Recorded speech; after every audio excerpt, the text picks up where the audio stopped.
수사팀과의 대면 조사를 거부했습니다. SBS가 대면 조사 일정을 보도하니까 청와대는 특검이 언론에다가 수사 일정을 흘렸다 이러면서 반발한 것인데요. 국민의당 이용주 의원은 청와대가 언론에 정보를 흘린 자작극일 수도 있다 이렇게 추측했습니다.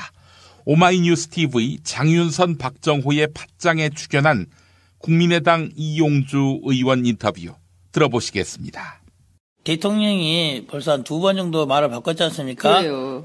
특검이 아니라 검찰에서도 수사 협조하겠다 하고 맞습니다. 안 하고 네. 압수수색 하겠다 해도 안 하고 다시 이제 특검에 대해서 협조를 하겠다 했는데 시간을 지금까지 계속 끌어왔지 않습니까? 네. 그러다가 압수수색도 협조 안 하고 결국에는 대면 조사는 할 것처럼 하셨지만은 네. 제가 12월 달부터 1월 달에도 계속 저건 페이크다. 절대로 안 할 것이다. 이유는 뭐냐. 네. 근데 대통령이 대면 조사에 나가서 득될 게 절대 없고 그리고 나가면은 자백하지 않을 수 없다. 그리고 자백을 안 한다 한다면은 묵묵부다 묵비권을 행사하는 방법밖에 없는 것이지 네. 정상적인 검찰 특검의 조사를 받게 되면은 사건의 모든 전모가 밝혀지게 될 것이고 본인도 더 이상 방어할 수가 없게 된다. 그리고 더 중요한 것은 대통령이 검찰을 수사를 받을 수 있는 지적인 능력이 안 되는 거예요. 뭔 말을 물어보면은 뭔 말인지 모르는 거예요. 소위 수첩에 적어갖고 가야지만이 답을 할 수 있는 정도이기 때문에 아마도 이번 대면 조사 관련해서도 검찰에 이런 거 어떤 거 물어볼 것이냐 서면 조사처럼 먼저 질문지 주면은 그게 답은 하겠다. 네. 이렇게는 조사를 받을 거는 모르겠지만은 정상적인 조사 검찰 수사처럼 좀 미리 알려주지 않고 와서 물어보고 답하고 이렇게는 대통령이 준비가 안 돼 있다. 그럴 거라고 봅니다. 그래서 이번에 핑계는 대면 조사 일시가 알려졌다는 걸 핑계를 냈지 않습니까? 네네. 아마도 특검이 많이 양보를 해서 그랬던 것 같아요. 예를 들면은 조사 일시라든지 장소 같은 거에 대해서 예를 들면은 특검이 계속 조사 장소를 제3의 장소에서 하자, 특검에서 하자, 네. 제3의 장소에서 하자, 청와대 안에서 못 한다라고 버텼으면은 그걸 핑계를 삼았을 거예요. 밖에서 무슨 아직까지 정무직의 대통령인데 밖에 장소에서 하느냐, 불가하다, 이걸 핑계 냈을 거예요. 근데 내가 보기로는 그것도 특검이 양보해 준 것 같아. 좋아. 그러면 이제 청와대 아니라니까 거기까지 가서라도 조사를 하겠다고 양보를 하니까 이제 핑계 잡을 게 없는 거예요. 핑계거리가 없었다. 핑계거리 없는 거죠. 그래서 말도 안 되는 핑계인 거죠. 지금까지 예상되는 것이 특검이 알려줬든지 아니면 내부자가 알려줬는지 모르겠지만은 9일 아니면 10일 정도에 예상될까? 이번 주에 있을 거라는 것은 지난주부터 이미 맞습니다. 언론에 나오고 있지 않습니까? 예. 9일인 게 10일인 게 뭐가 중요했습니까? 이번 주면은 목요일 아니면 금요일이겠지. 그럼 9일 아니면 10일 둘 중에 하나 아니겠습니까? 맞아요. 예. 그러면 둘 중에 하나에 9일 정도라고 확정이 된지는 모르겠으나 네. 어느 모 방송사에서 9일 한다고 알렸다 한들 네. 그건 전혀 모르고 있던 상황이 아니라 9일, 10일쯤 하겠다는 걸 알고 있던 상황이 나온 것 뿐이거든요. 새로운 상황이 아니고. 그리고 이번 특검법에는 예전과 달리 특검이 수사 상황을 브리핑을 할 수 있도록 법적 근거를 명확히 뒀어요. 브리핑이라는 게 피의사실의 내용이 아니라 언제 한다, 어디서 한다, 누구를 한다는 것은 당연히 브리핑의 대상에 들어가지 않겠습니까? 네, 맞습니다. 결국 법에 허용된 내용을 한 것이고 그 법안 내용은 대통령도 알고 있었죠. 네. 거부권도 행사하지 않았고. 네. 그런데 그 내용을 가지고 한다는 것은 핑계 잡은 거다. 핑계 잡은 거다. 그래서 저는 이번에 S모 방송에서 9일에 하겠다 방송을 냈지 않습니까? 네네.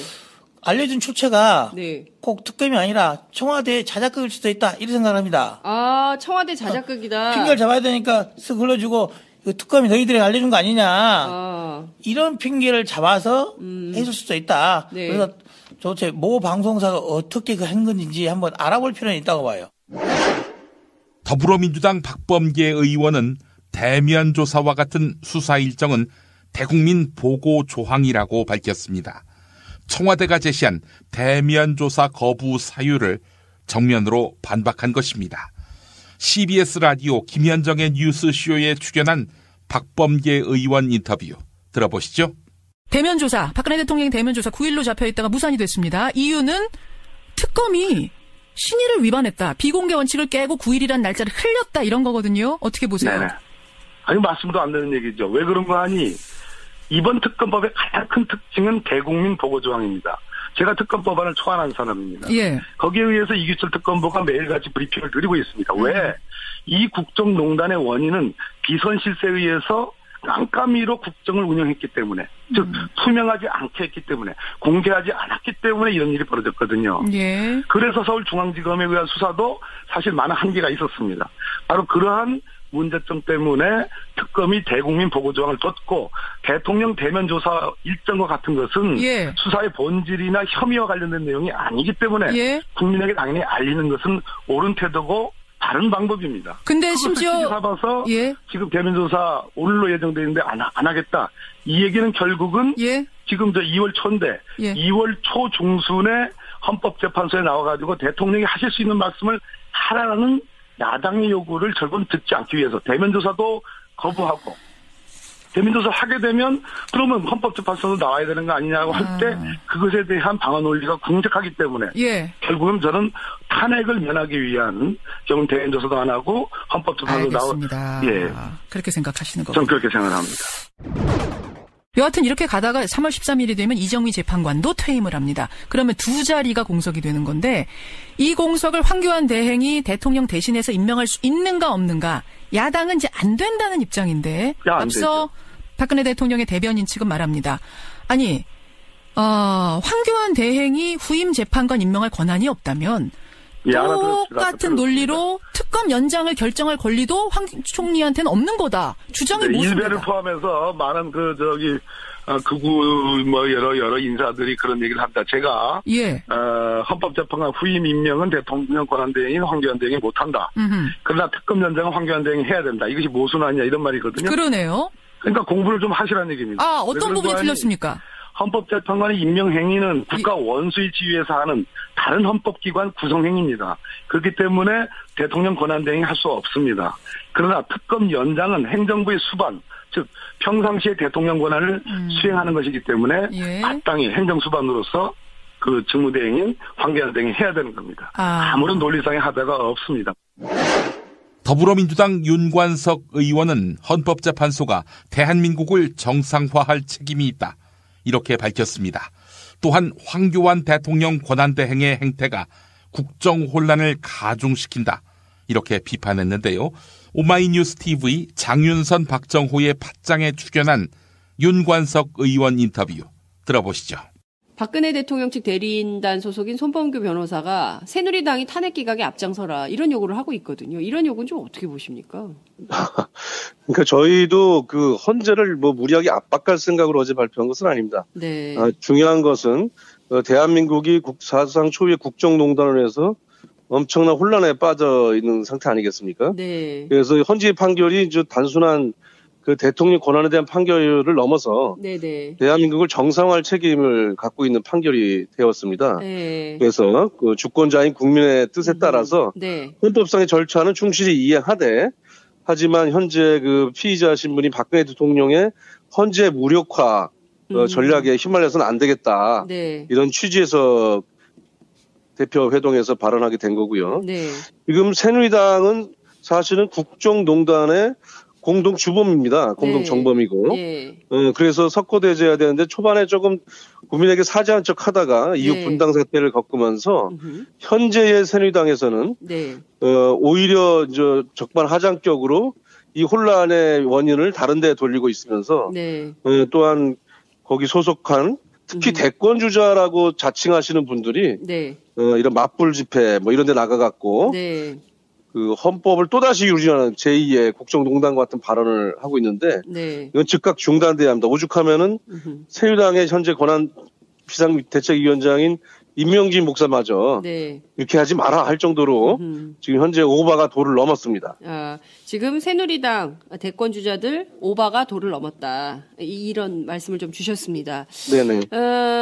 그 중요한 것은 황교안 권한대행에게 걸려 있는 측면이 있는 것 같습니다. 이를테면 지금 이분이 대통령 권한대행으로서 특검의 경우에는 수사기간을 연장해야 되고 그리고 청와대 압수수색도 승인해야 되는 직위에 있는 사람이다. 이렇게 볼 수 있는데요. 이 모든 것이 황교안 권한대행의 길이 막혔다. 총리 문제 너무 심각한 거 아니냐 이런 비판도 있습니다.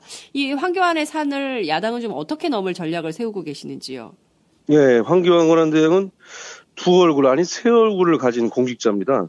하나는 국무총리입니다. 네. 뭐 사실 사퇴됐다가 이제 극적으로 다시 지금 권한대행이 됐는데요. 네. 하나의 얼굴은 국무총리고 또 하나의 얼굴은 대통령 권한대행입니다. 네. 근데 하나 얼굴이 더 추가가 됐습니다. 그 세 번째 얼굴은 현재 예비후보 같은 그런 행보나 태도를 보이고 있는 것입니다. 네. 예비후보의 얼굴을 또 하나 갖고 있는 것으로 보여집니다. 어떤 때는 국무총리의 권한이라 어렵다고 얘기합니다. 예를 들면은 그 청와대에 대한 압수수색 같은 경우 네. 자기가 관여할 일이 아니다 이렇게 답변하고 있습니다. 하지만 작년에 국회에 나와서 청와대는 누가 관리합니까 했더니 국무총리 본인이 관리합니다 이렇게 네. 답변하는 내용도 있는 걸로 봐서는 그렇습니다. 그때 답변이 달라지는 분입니다. 어떤 때는 총리로서 어떤 네. 때는 권한대행으로서 네. 예를 들어서 특검의 수사기간 연장이 불가피해서 네. 3일 이전에 만약에 30일 연장을 신청하게 되면은 과연 어떤 태도를 보일지 이것도 굉장히 귀추가 주목되고 있습니다. 네. 또 하나는 예비후보 얼굴인데 지금 네. 각종 그 언론에 네. 대통령 후보로 얘기되신 분들의 여론조사 나오지 않습니까? 맞습니다. 본인이 그런 생각이 없으면 거기서 빼달라고 하고 네. 나는 절대로 출마할 생각이 없이 과도국정에 충실한 관리에 매진하겠다. 이렇게 답변한 모든 게 끝나는 것임에도 불구하고 네. 현재는 애매모호한 답변을 통해서 마치 후보로 나올 수도 있는 것처럼 가능성을 열어놓고 하기 때문에 네. 국정이 더욱더 혼란에 빠져 있다고 생각합니다.